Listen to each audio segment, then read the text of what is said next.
Kaixo, ongi etorria, poliedro erregularrak aztertuko ditugu orain, eta lehenengo konturatuko zera, bost besterik ez ditugula.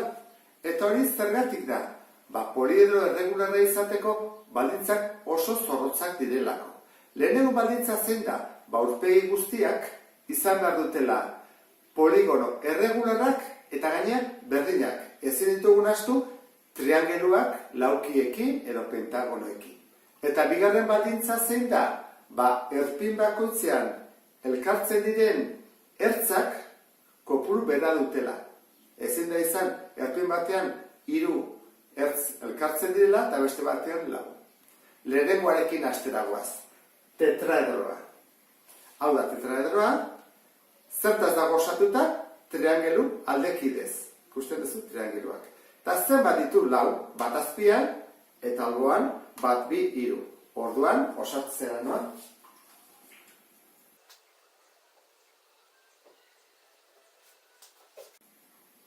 Bigarrena, kuboa da. Ikusten duzu bezala, aurpegi bakoitza nolakoa den, laukia. 4 aldeak berdinak ditu.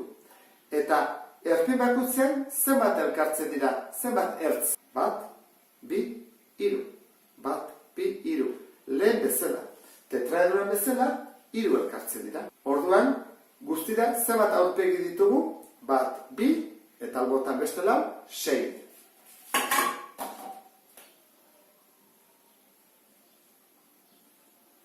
Hirugarren poliedro erregularra oktaedroa da, ikusten duzu bezala, 8 aurpegi ditu, 4 goian, 4 behan, buelta ematen badiot alderantziz da, nahi den bezala, edozein moduta jartzen dela, beti izango ditu 4 goian.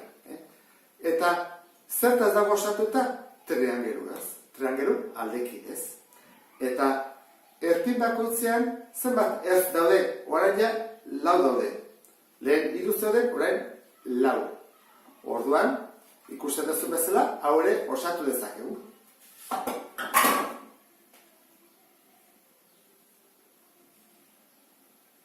Azken aurrena dodekaedroa da. Ikusten duzu bezala, bere poligonoak pentagonoak dira. Hemen ikusten duzu bezala, 5 aldekoak dira. Eta erpin bakoitzean elkartzen dira 3 ertz. 3 ertz. Beste 3, beti 3 elkartzen dira. Eta zenbat aurpegi ditu? Balgoian, hemen, 5. Hemen, beste 5, errendean. Guztira, 12. Horregatik, deitzen da, dodekaedroa.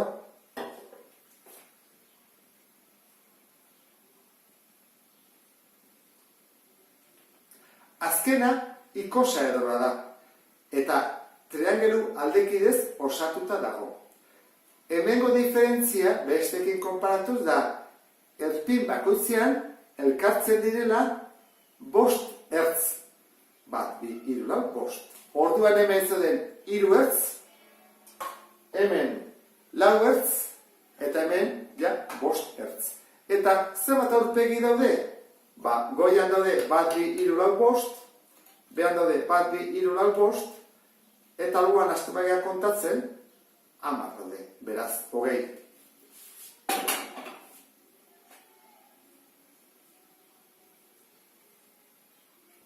Eta ezin ditugu poliedro erregular gehiago eratu?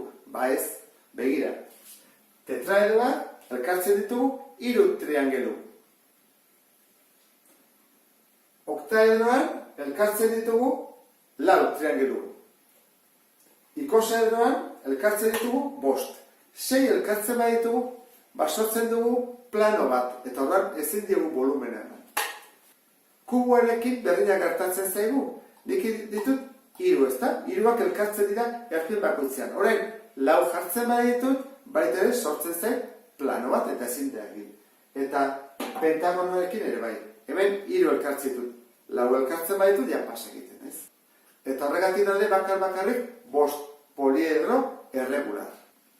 Poliedro erregularekin amaitzeko gogoratu behar dezute zein den beraien garapen laua.